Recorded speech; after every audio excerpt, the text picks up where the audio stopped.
Bretto, after an extremely tough 2020 for many, it is so exciting to announce our first in real life event for 2021. Oh, MP, it's an understatement to say we miss connecting with our tribe, but it makes the 2021 Wellness Breakthrough all the more exciting.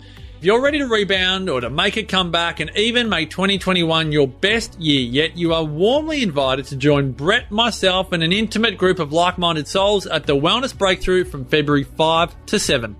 Imagine yourself tucked away in the serene Strzelecki Ranges of Gippsland, Victoria. You don't have to cook, you don't have to clean or do anything domestic. We feed you, we accommodate you, we hold the space for you to create your own wellness breakthrough.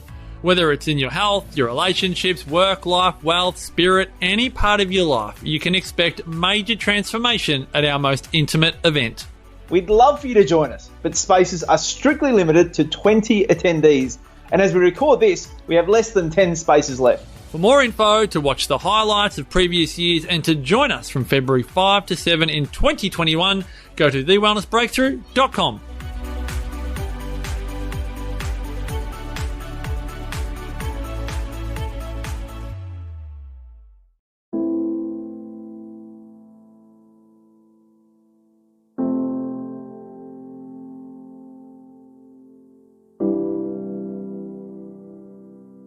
Welcome to Nourishing the Mother, where inspired women talk about the journey of motherhood through the common thread of parenting, relationship, and sexuality as a path to consciousness. We ask, in what ways can we show up more fully, live more meaningfully, parent more wholly, and love more unconditionally? How can we mine the wisdom from the experiences of our lives and expand into those challenges? If you are here, you care about paving a path of conscious and intentional motherhood, connected with yourself and your gifts, and also illuminating your children in theirs, so we may raise more whole humans who can impact this world in a more humane way. And if you feel like giving a little back to this free content, please become a patron of the show and receive extra member benefits for less than a coffee a month. Or you can leave a review on iTunes and Facebook, all of which helps the podcast keep going and reach more mamas who need this type of tonic for the soul. Head on over to patreon.com/NTM podcast to find out more. We are Julie Tenner and Bridget Wood, and we are so grateful you're here.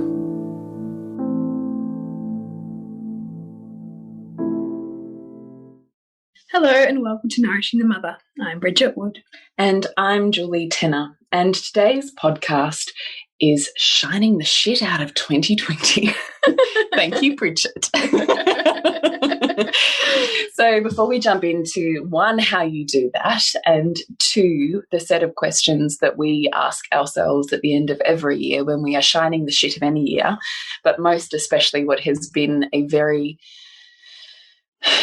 tumultuous. Yes, I was trying to think what the word was. Thank you. Yeah, then we would really invite you to join this conversation, to get out your pen and paper ready to journal for yourself, because we need to be able to gain the wisdom before we can carry forwards and create intentions for manifestations and New Year's resolutions. We really want to own what has been and make sure that we're gaining out of that what has been offered to us within those experiences. So that's where we are taking the conversation today. Before we do that, I'd love to remind you to jump on to nourishingthemother.com.au, scroll on down to the red banner and drop in your email, where once every so often we send you off an email with everything we've put out in the world with links, so you can pick and choose where you'd love to dive deeper. So nourishingthemother.com.au. So we were like hashing out what this subject of this, what this could be, and what we're saying, like, you know, shifting the sludge, and I was like, shining the shit of 2020. And we couldn't stop laughing. So that's how we came to this title.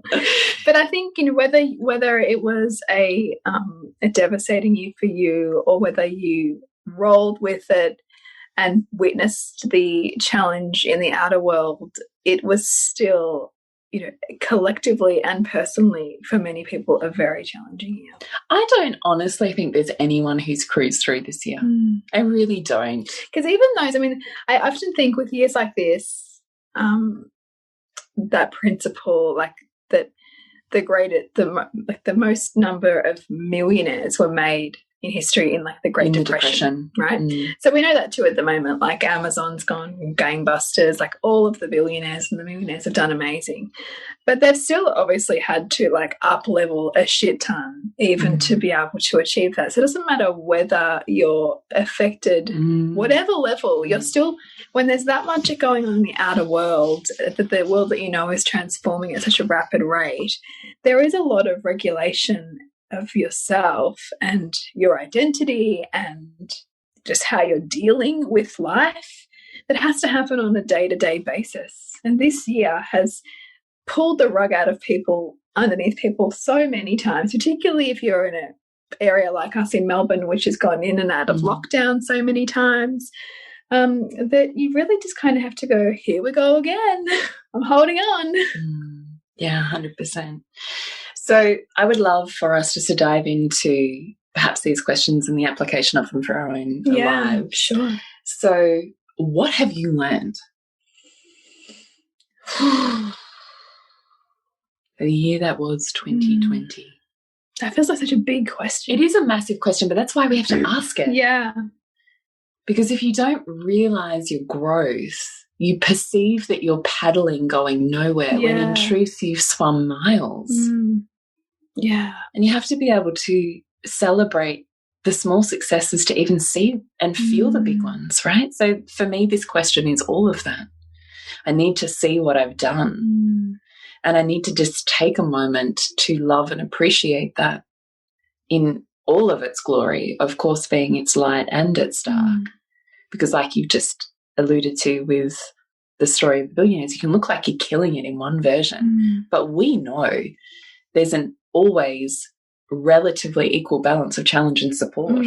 So it might not be in money, but it will be just as challenging somewhere else. Yeah, that's right. Exactly. So what have I learned? I think I've learned the value of strong foundations. Break that down. So the value, so if we consider so many areas of life, the value of strong relationships, the value, so that means resilient relationships that that can hold you and help you regulate yourself when you can't. How do you know if you have one of those? When you look at challenges and know that you've got each other, that you have each other's back, or that when you know that your capacity is down, that somebody else will be able to take up space. That you see and look for blessings where it's initially hard to find them. That you see your relationships as growing you and not something that is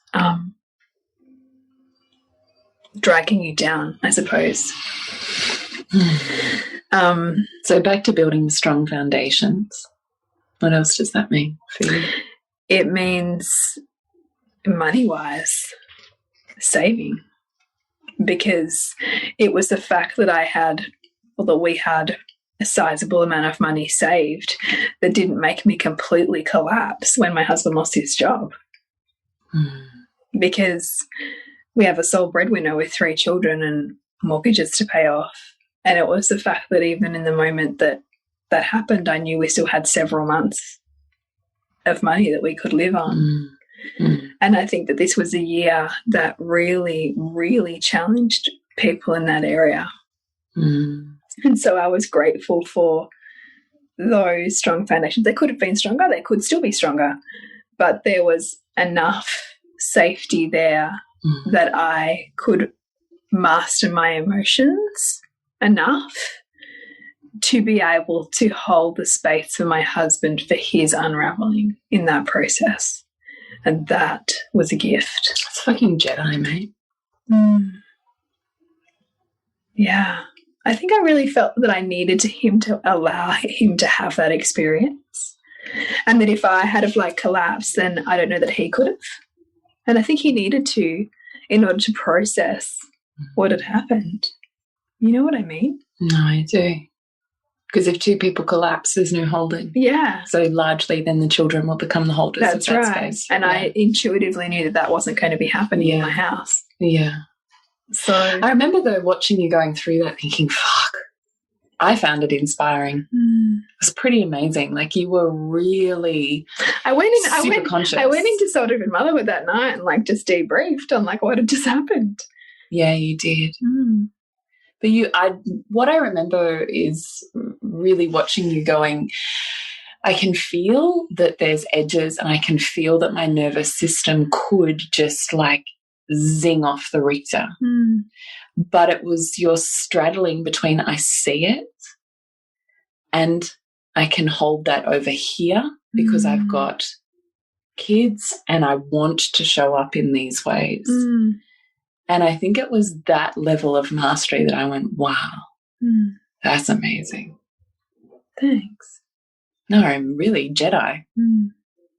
Yeah, and I think also that was what really also helped him see that. I mean, I also had like a pretty solid belief that we weren't going to be like completely screwed, which helps. It's hard to hang on to though. I think I just kept holding faith, and because I didn't, because we kept talking about his connections that he could call on, the importance again of relationships, that you never burn bridges. You don't burn bridges because you never know when you're going to need those again. So true. So that was fortunate that, so true, that those foundations were there for him as well. What other solid foundations? I think also deep on relationship and money. I think a level of health that initially, even when all of this started to unfold, that I never really was concerned with the health of anybody immediately close to me. And so there's a resiliency there. It allows you to kind of go, okay, tuck that in wider, like the next thing. Strong foundations, what other areas? Socially too, like socially knowing that we've got a network of parents that even in the isolation that I still felt like my children could have a level of engagement with or connection with, maybe not in the hard lockdown, but around those, which was powerful. And also helped me, like gave me spaciousness. And, I think that, look, my husband losing his job was actually a great blessing, really, because I think I would have deeply struggled being in hard lockdown because he didn't work from home at all. So none of the time that we were ever in lockdown was he ever at home, except for the time where he'd lost his job. And that was for 5 weeks. He was at home, or 6 weeks. And that was the reprieve that I needed to be able to go again. Because by the time we went into the hardest lockdown, he was back in a job. So I think I would have come out of that a lot more shattered, I think, had we not had that experience of him also being home. That was a blessing. Yeah, that's really cool. And he built a shed, which was cool, which he would still be building had he not had 5 weeks off. Yeah. Got some projects done. And you really worked on up-leveling at that point in time too. Yeah, it did. It pushed me. I felt it's an enormous way to go.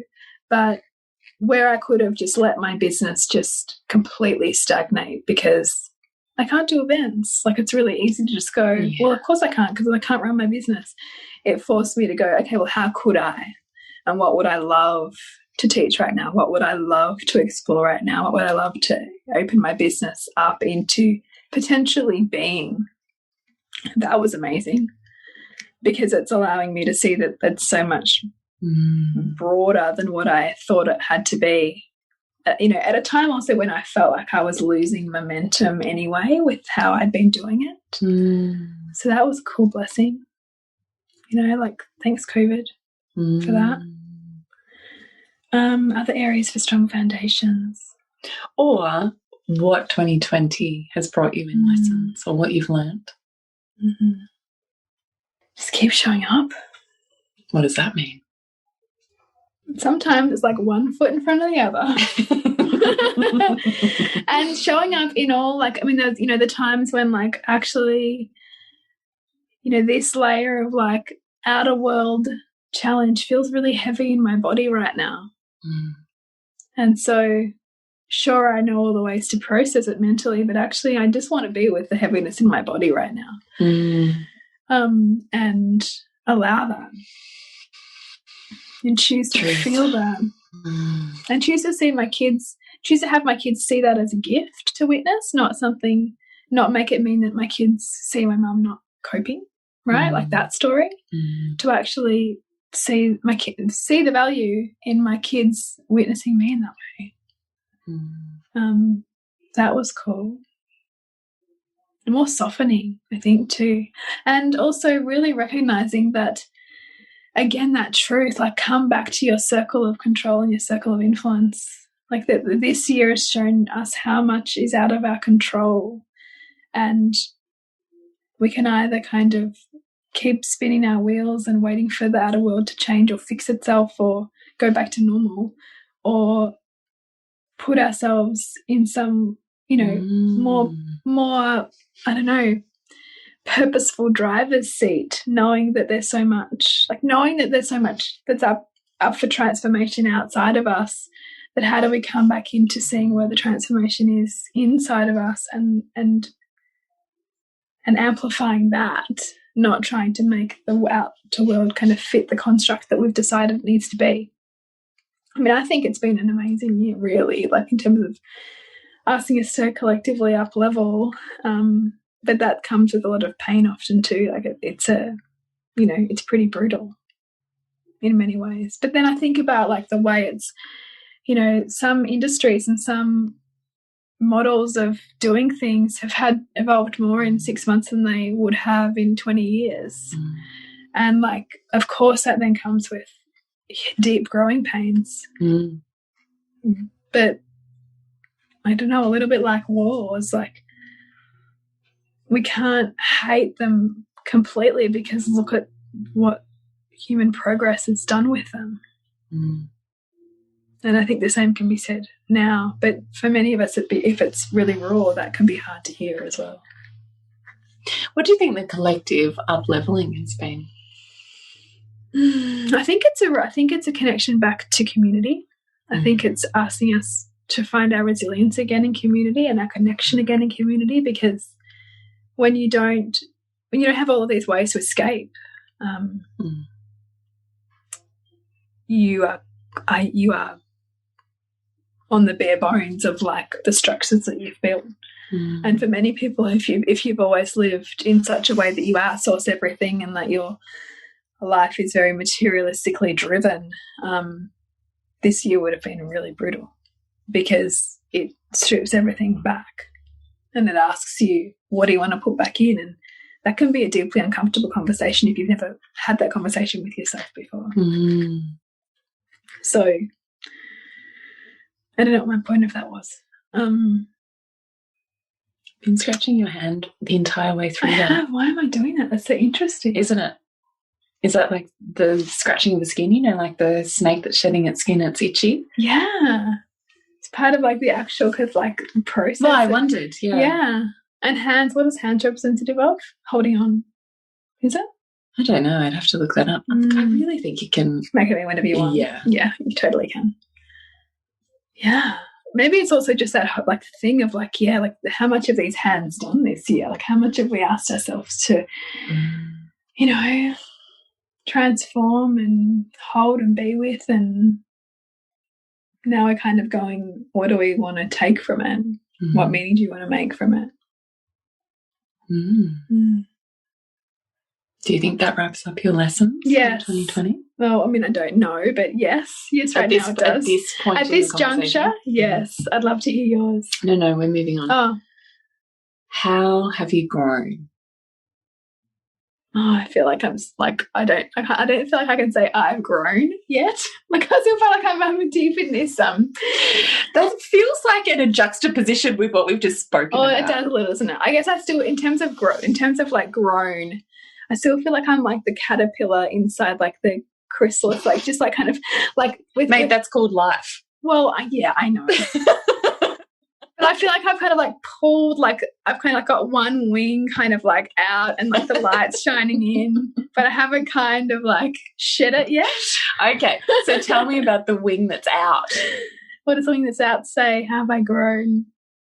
I think there's just seeing greater possibility and less rigidity in the way things need to be. For you? For me and collectively. I think we're learning that. I think we're learning, and I mean, we're learning really means I'm learning, right? That fuck, like we can kind of create anything.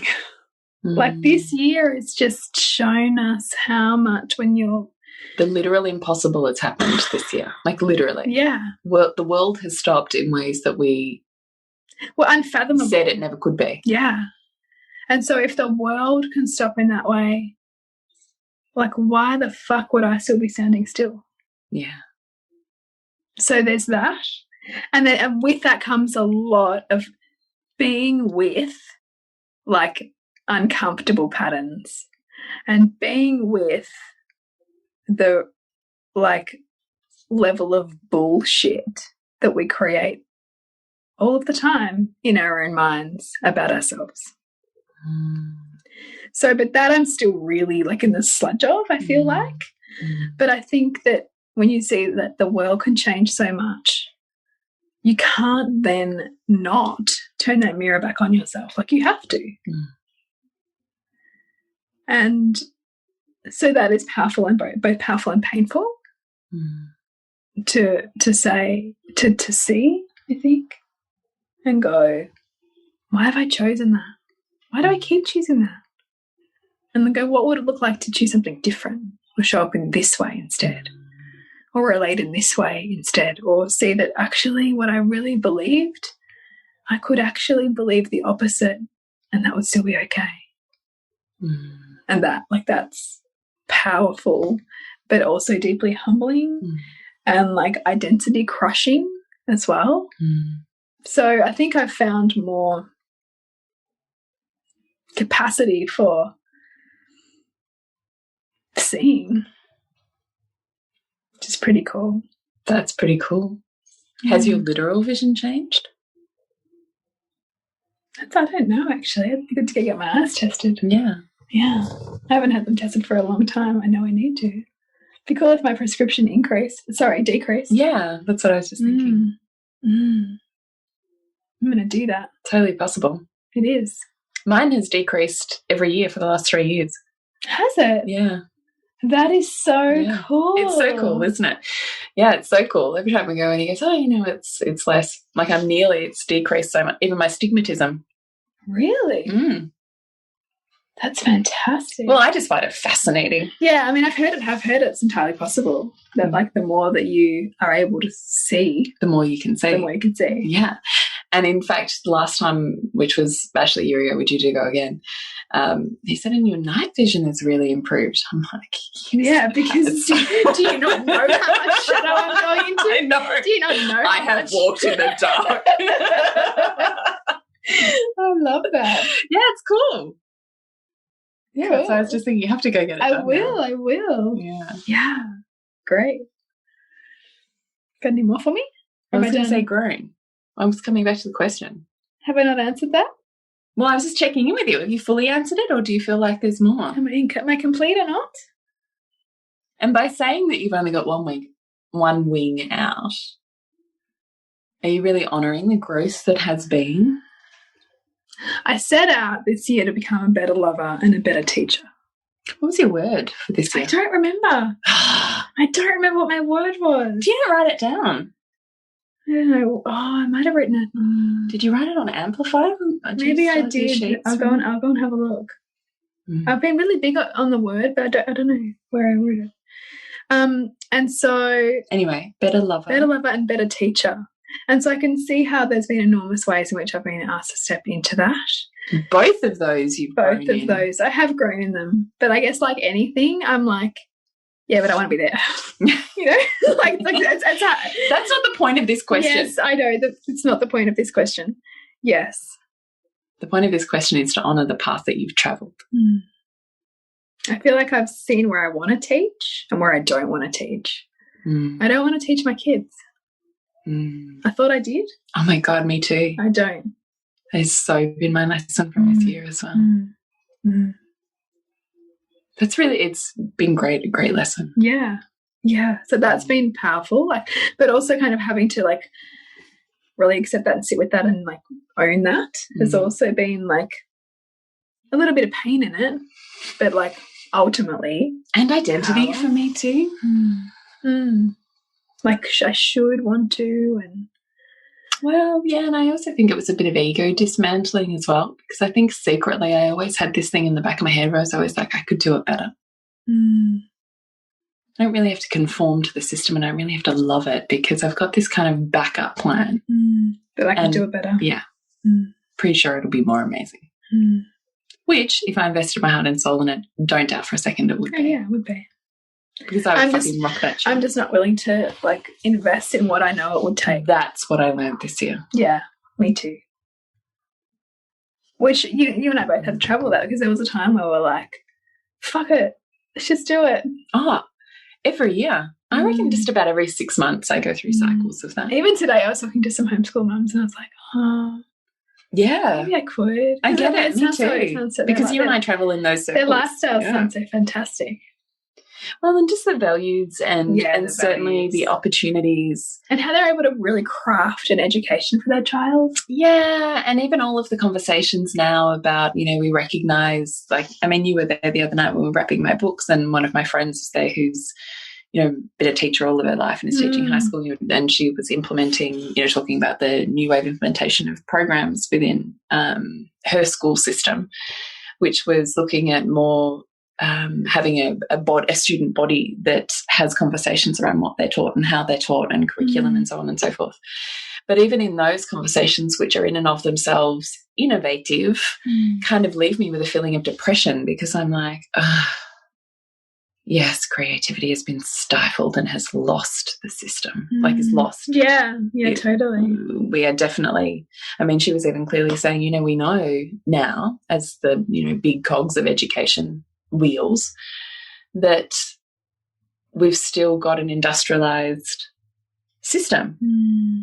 Yeah. But what we need is creative. It doesn't matter what, like, how many Band-Aids are stuck on it. It's still like a festering wound. Yeah. So, I mean, she was essentially saying, so now we recognise the pendulum as a large-scale education initiative has to swing the other way and become more child-led, independent learning plans, creatively adaptive and focused, which should be exciting.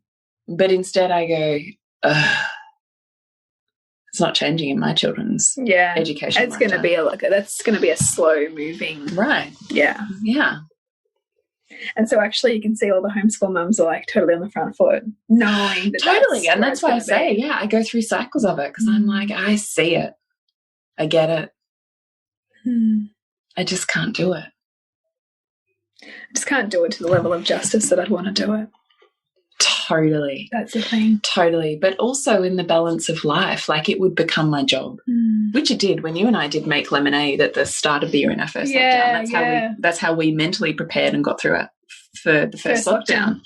Was we went, let's make, what was your saying? When life hands you lemons. Yeah. Make lemonade, which is how that program came about. And we collaborated with incredible women doing incredible things on the homeschooling and we really did. Yeah. And I admire their stuff so much. Oh my gosh.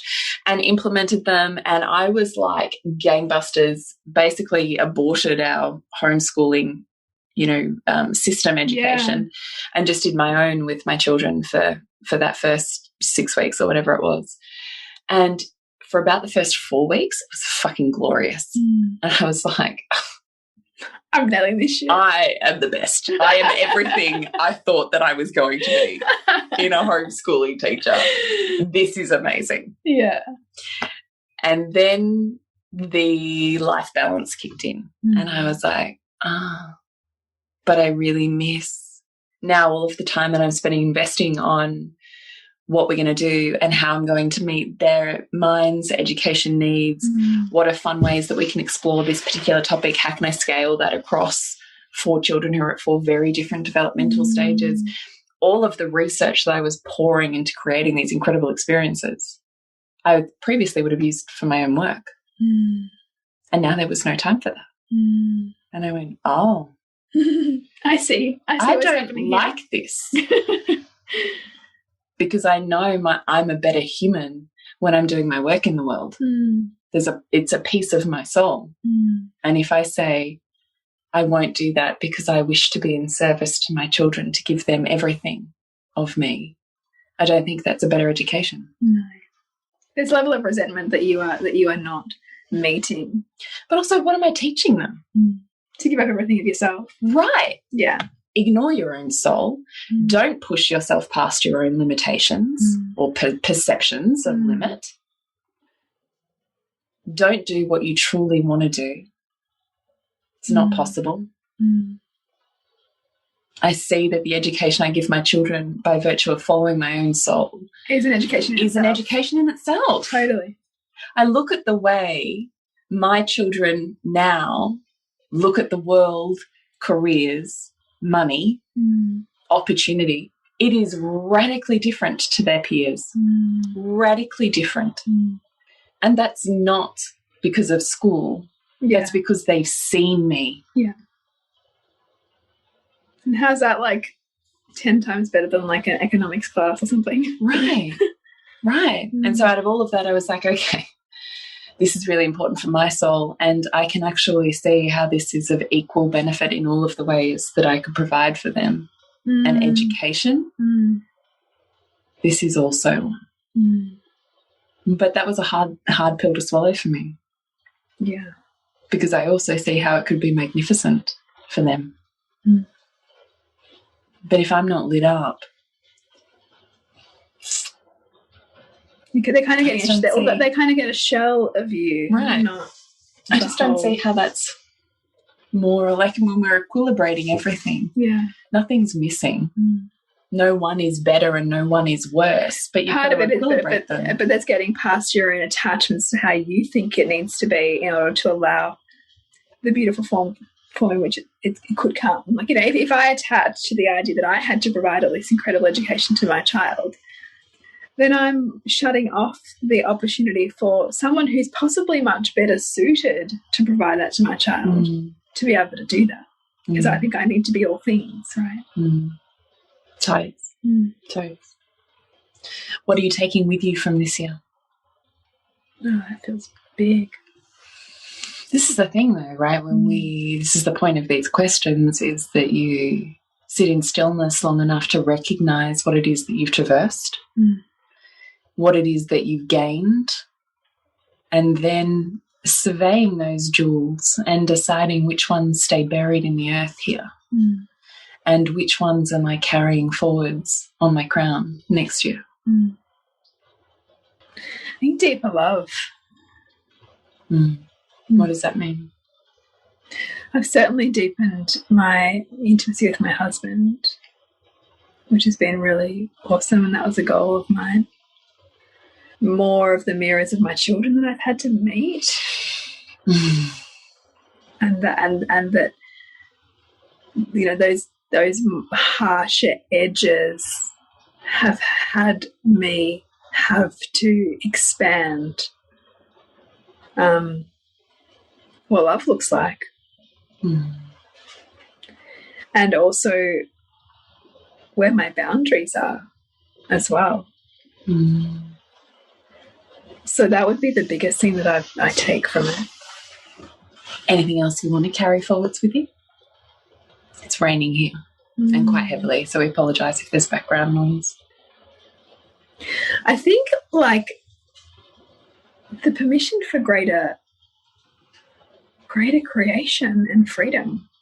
Because when you, I love the fact that when you perceive that you don't have freedom outside of you, well, you have to mine the depths of your own self to find the freedom inside of you. So I actually loved the exercise of stretching my perceptions when we were during lockdown, when we were under restrictions, when I felt like I wanted to like rip our premier's head off. You did a lot of work on that though. Yeah, I did.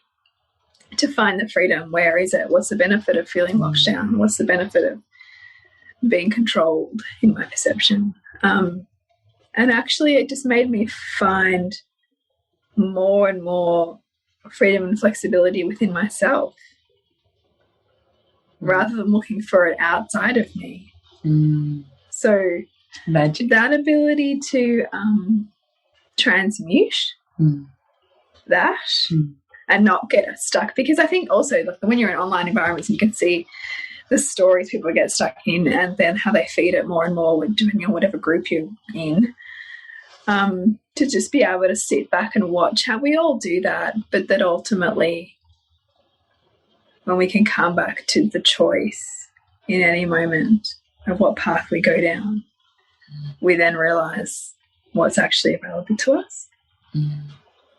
So, because, you know, there's so many ways in which even my husband losing his job, I could have, like, got angry or resentful or made it some big deal, or find the capacity in it, find the freedom in it, find the permission in it, find the choice in it, even though it'd be easy to say, it's just happened to us and how bad is it, and, you know, all of that.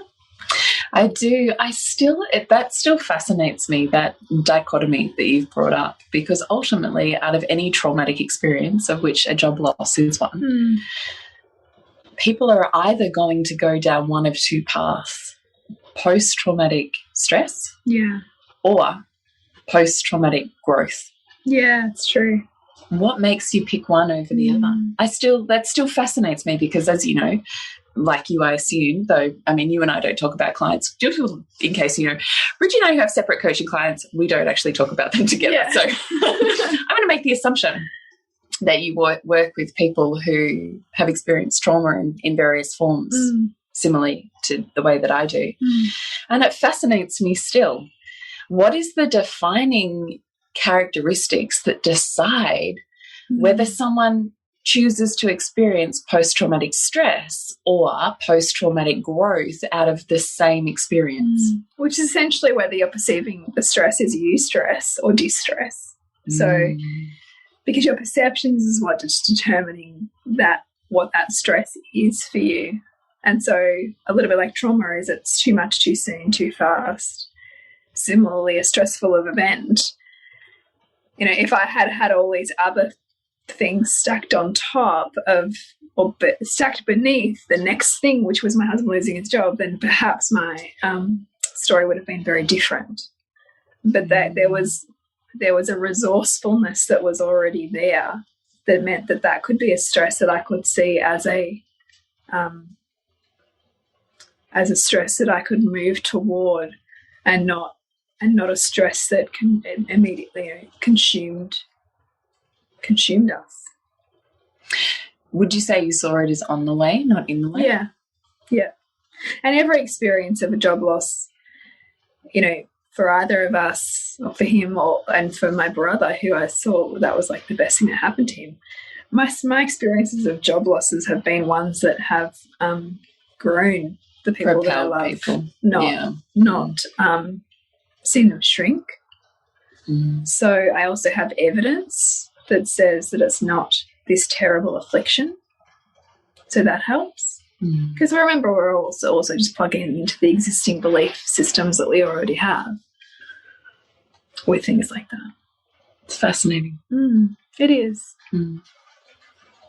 It is. So anything else you want to share on shining the shit from 2020?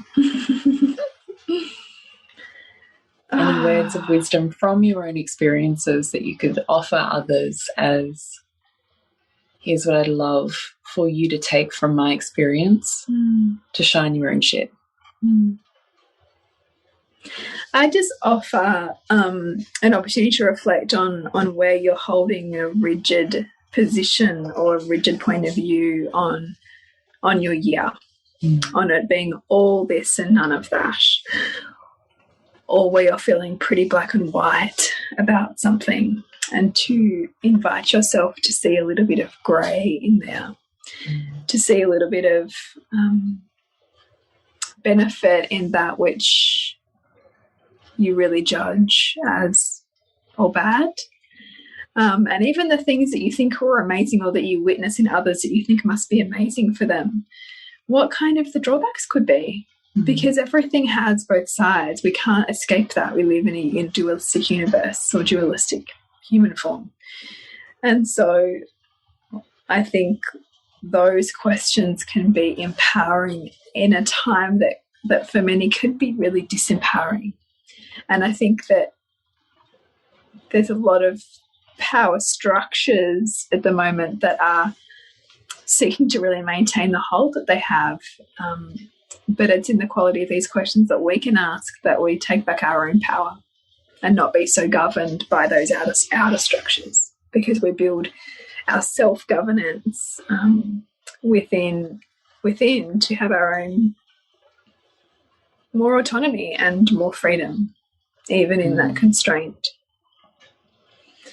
But I also really want to love you in it, because fuck, sometimes it's brutal. Yeah. Like sometimes it's fucking shit. And there are many people who lost double incomes and, you know, like struggled to feed their kids and, you know, were thrust into atrocious, you know, family dynamics. And, you know, like, and that was, I think, what I found most, like I had a panic attack the first. I never had a panic attack before. Was it the first lockdown or maybe the second one? I can't even remember. I do remember you ringing me. Yeah. But I can't remember which one it was. But it wasn't personally, it was more collectively. I felt like I was really tapping into like what I just knew would be happening in families and to children particularly that I found very hard to come at.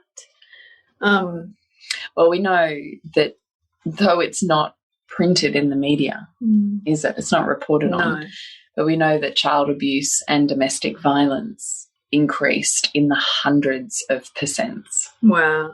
Yeah, that doesn't surprise me. No, I have a few friends who work in that. It's at least a 300 to 400% increase. Wow. And then, you know, as we know, how that's going to increase, you know, like the trauma that gets passed down, you know, that's a ripple effect that goes for decades. And decades. Exactly. And so, and that's also where I therefore get angry at like the whole thing. No. At the, really you know, hear that. Yeah. So that's probably where I when I really go contemplate that I find really difficult. But because the purpose of these questions was more our own internal experience, that's what I placed and it was this on. But when I sit with the collective experience and the experience of those different from my own, there is a lot of tenderness there, because there's a lot that I just can't reconcile. I could if I did the work on it, but there's also there's parts of our humanity that I think we just need to be with, you know, the challenge of and try to send healing to in whatever form that can come in. And there's so many services that are going to be extremely stretched for a long time as a result of that kind of trauma. Yeah, it's devastating. It is. Over to you. Can I ask you some questions? Yeah. I'm tired, so let's see how we go. Do you want the questions? Yeah. You don't have to. Please don't feel bound. No, I'm sure we'll just see where it goes. What have you learned from 2020, Julie? I can do way more than I think I can. I was waiting for you to say that. Yeah. And you already do a lot. So you took it to the next level. Yeah, I did. It was a mini crisis every step of the way, though. I would like to be able to do that without it being a literal crisis every step of the way. But I was retelling the school mums yesterday my story of, like, you came over and wrapped all of my 140 personally signed books so that I could get them out exactly the way that I wanted them to get out, blah, blah. Posting them the next day was an absolute shit show. I was wondering how you're going to do that. I know, it was a shit show. And even that was like a mini crisis. It was like, it's a ridiculous story. And, I do love a good story. Yeah. And I am a storyteller. So I was retelling it we have this annual Christmas wreath making catch up with the school mums. So I was there yesterday and I was retelling them the story.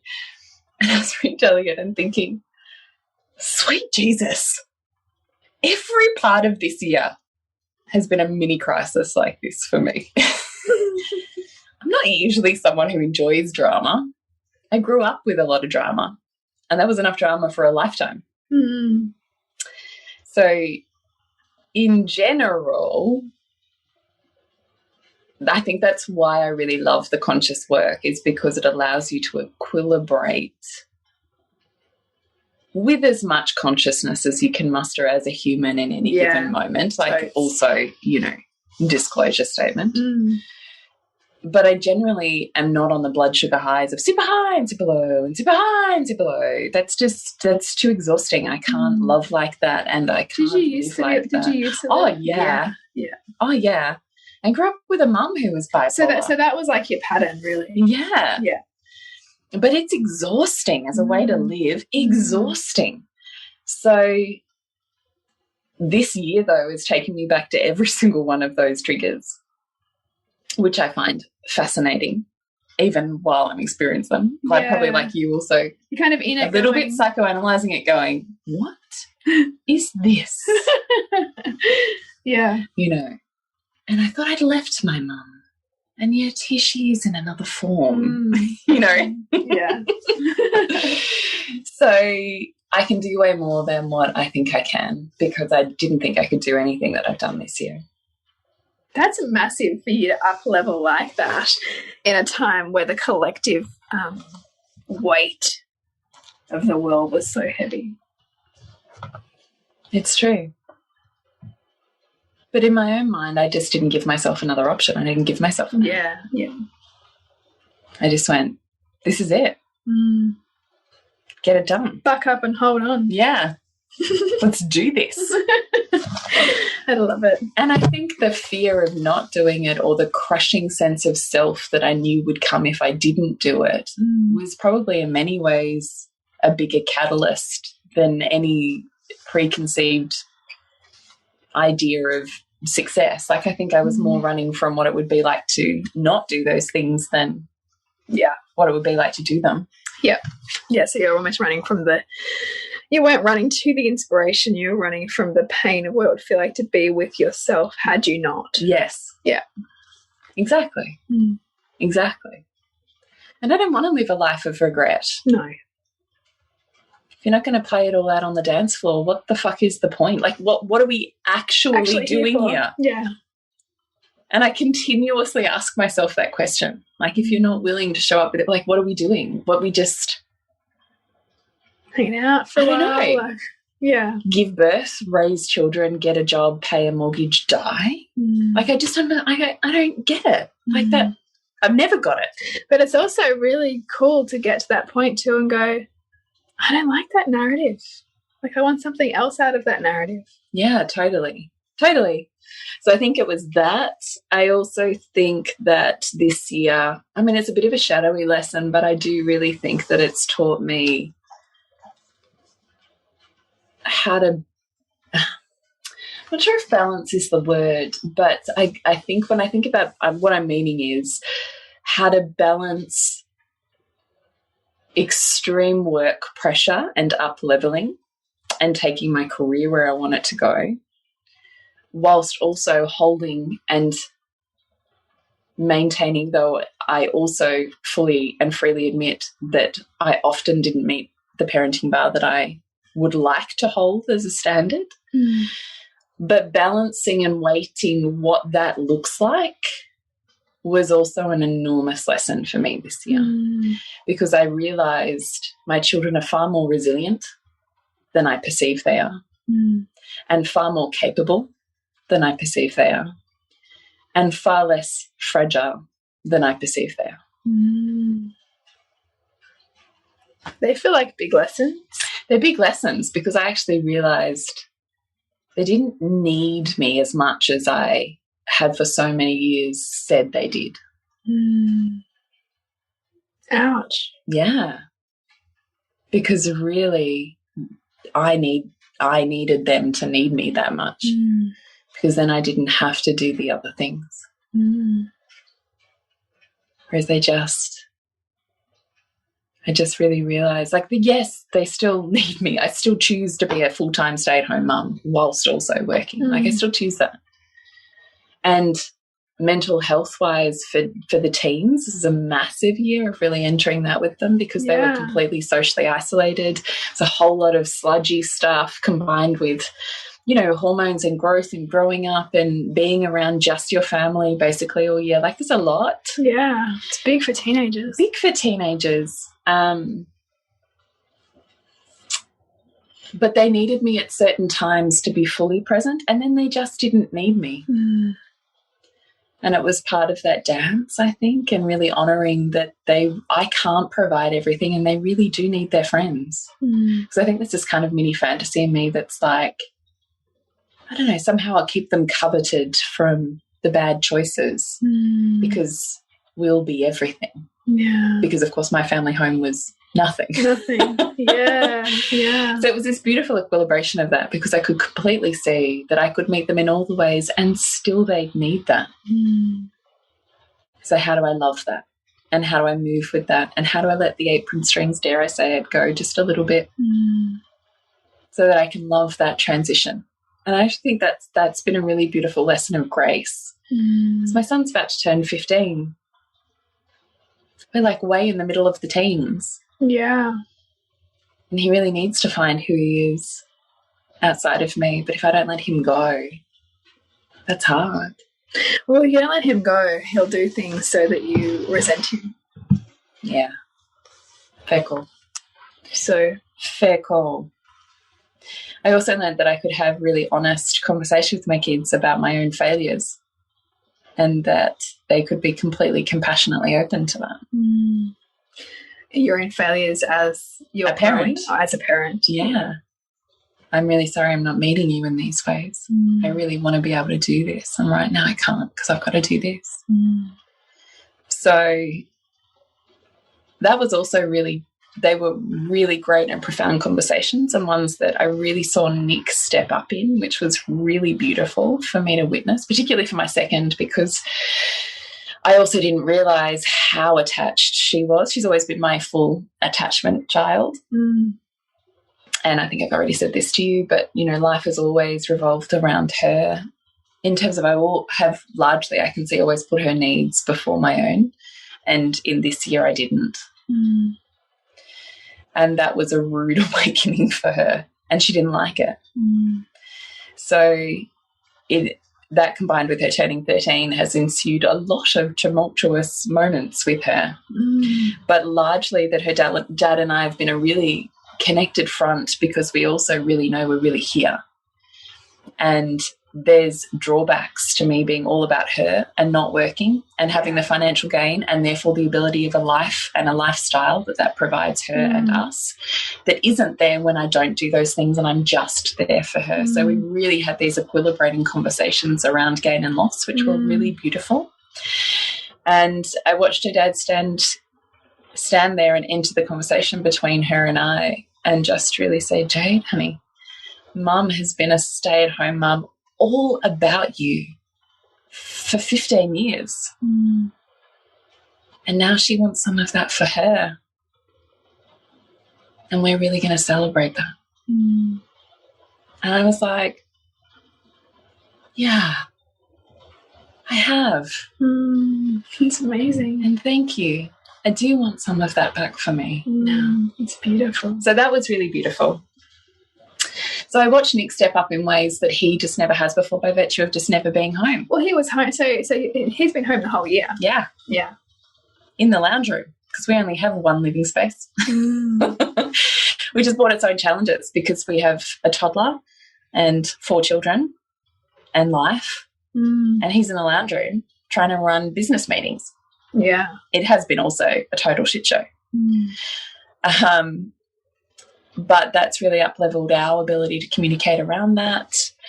Has led to us, starting to renovate the garage so that there is an office space that he can go to, which works better, I think, for everyone while he's got meetings on. And has meant that as my business has grown exponentially, that I've just been able to, because we've had zero childcare, obviously, this whole year, is be able to time my meetings around his meetings. So every lunchtime, we were like tag teaming.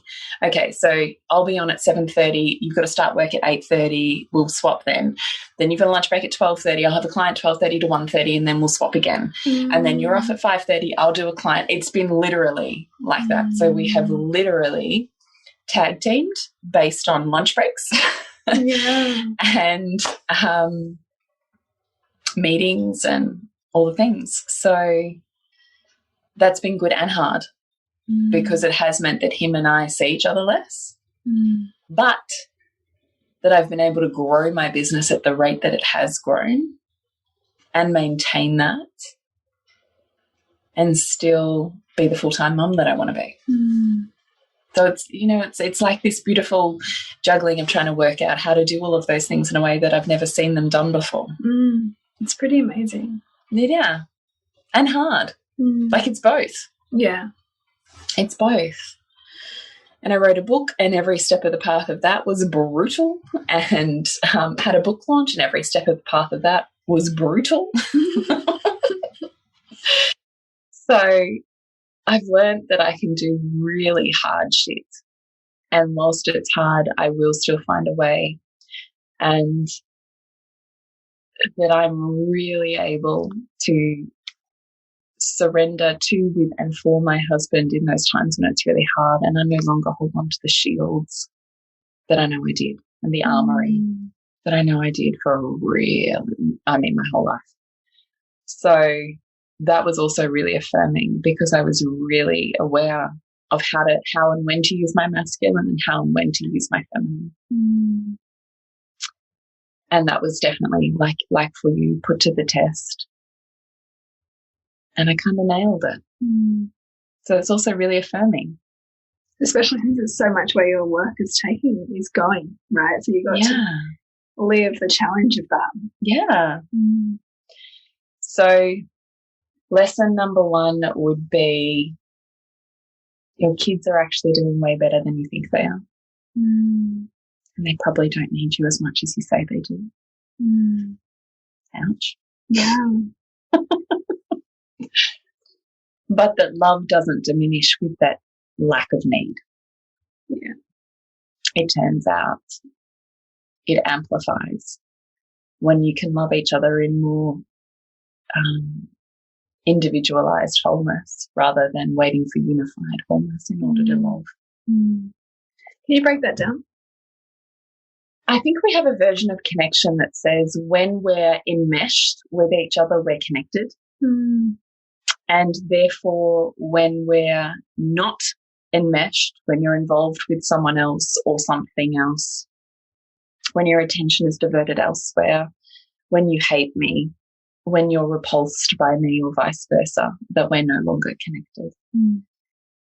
But I just don't see that as truth because I see all of those as functional in ways of trying to get you to individuate, to ensure that you are living the life that is most meaningful and true to your soul. And our children have their own souls and their own purpose and their own trajectory.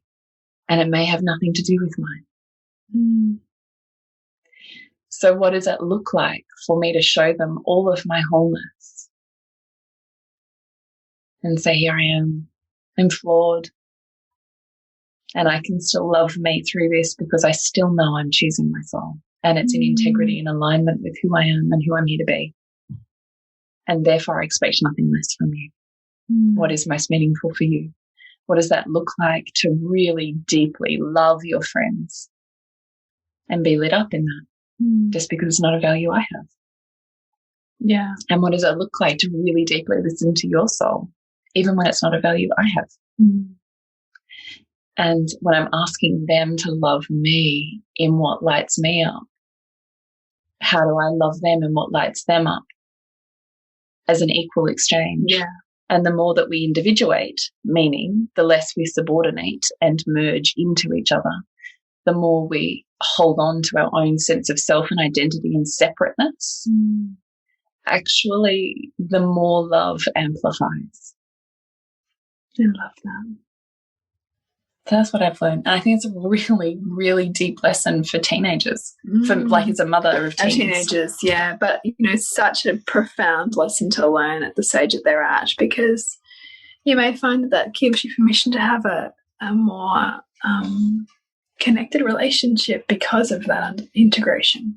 I really hope so, because I really did in my heart is I really want to be able to have those relationships where they find and know who they are. And they don't need to ask me everything in order to be safe in the world, but that they know that I'm here. And when they're willing and ready, I'm 100% there.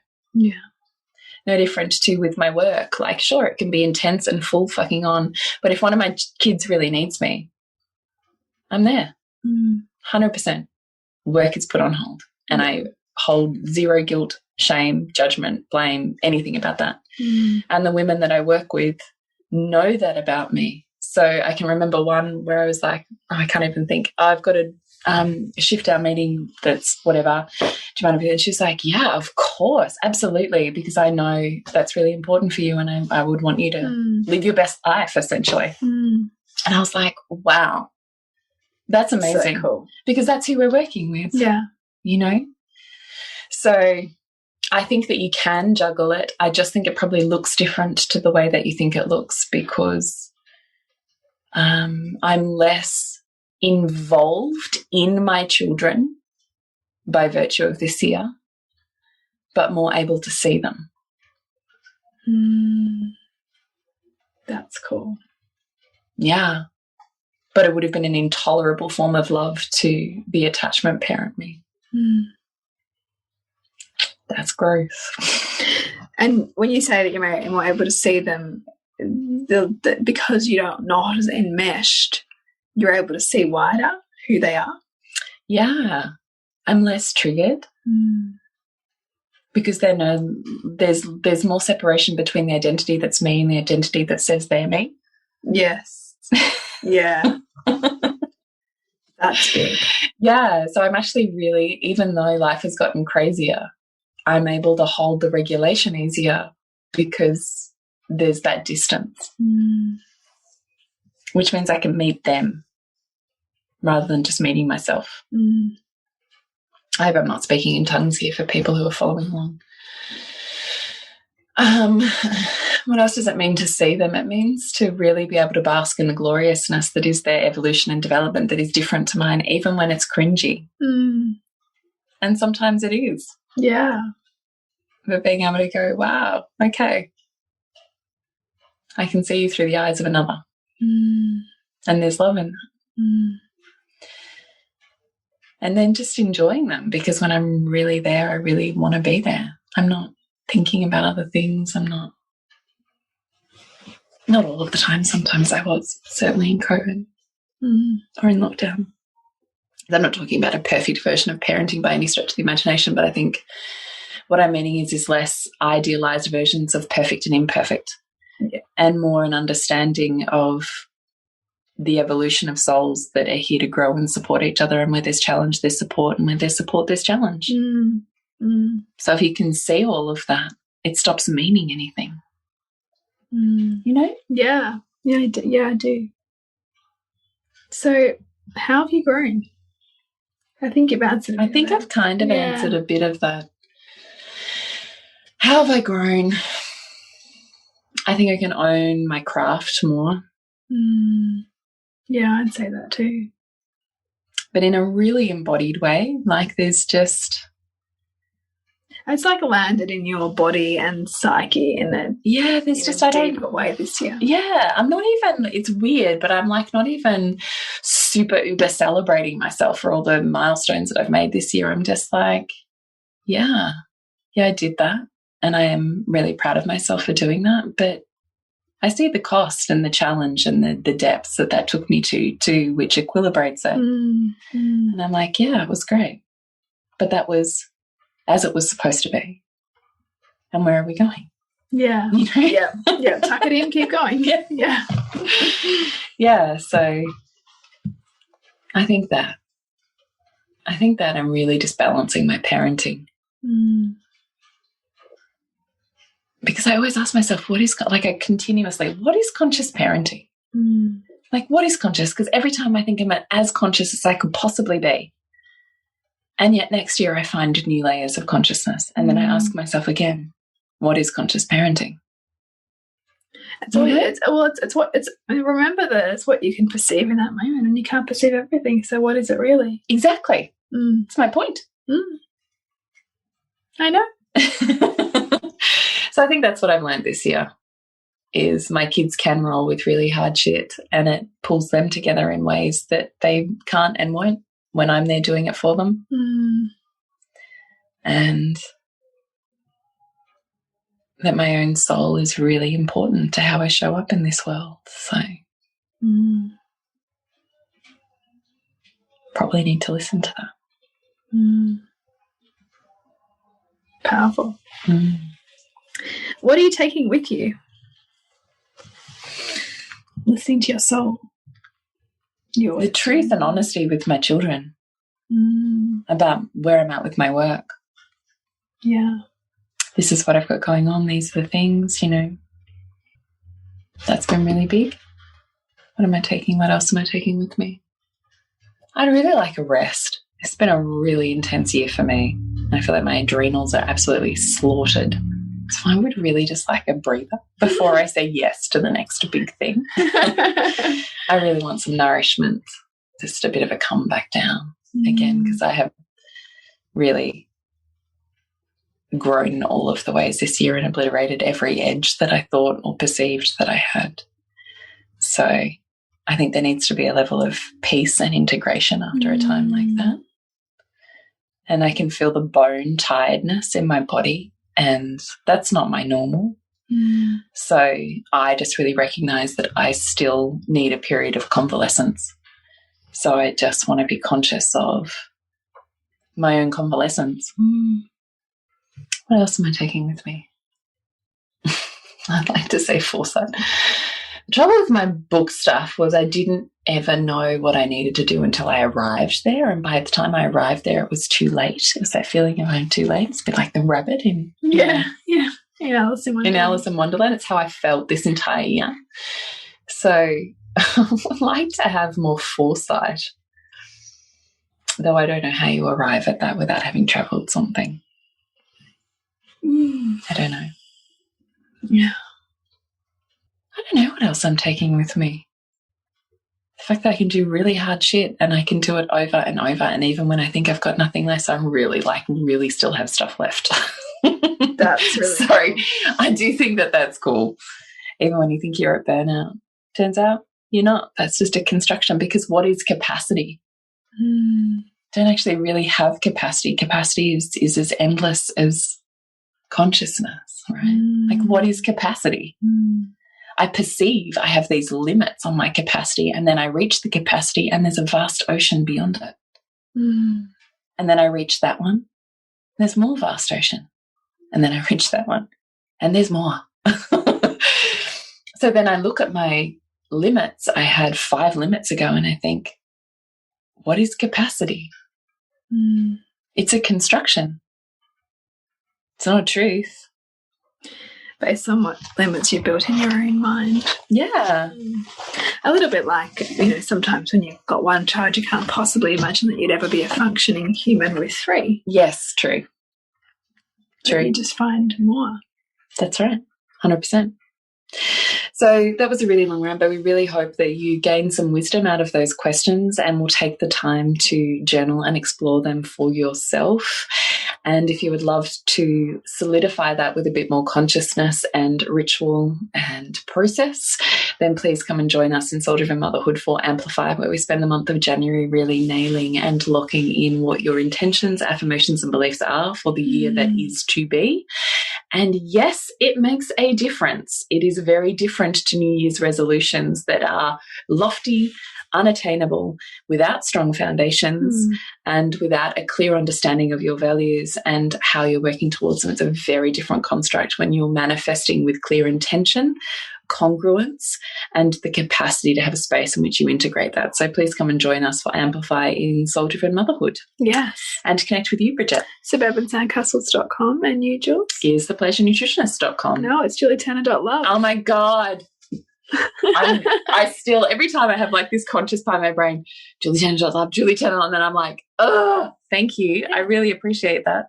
It is julietanner.love. Yes. I'm trying really hard. You're doing great. You're doing great. It's late. We're recording. It's very late. It's true. Remember to nourish the woman, to rock the family. And we'll see you next week when we continue to peel back the layers on your mothering journey.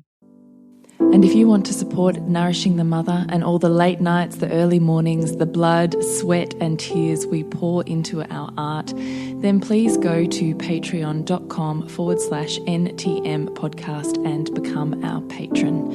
As a patron, you're helping all of the cost of operating this podcast, the hosting, the editing, the transcription, helping all of that be completely covered, and joining a community who are all about honouring our journeys and continuing to open. The more support we have, the longer we can last. So become a patron. We'd love to have you. Go to patreon.com/NTM podcast. We literally couldn't do this without you. Thank you so much for listening, and please share this podcast with anyone you think it would be medicine for.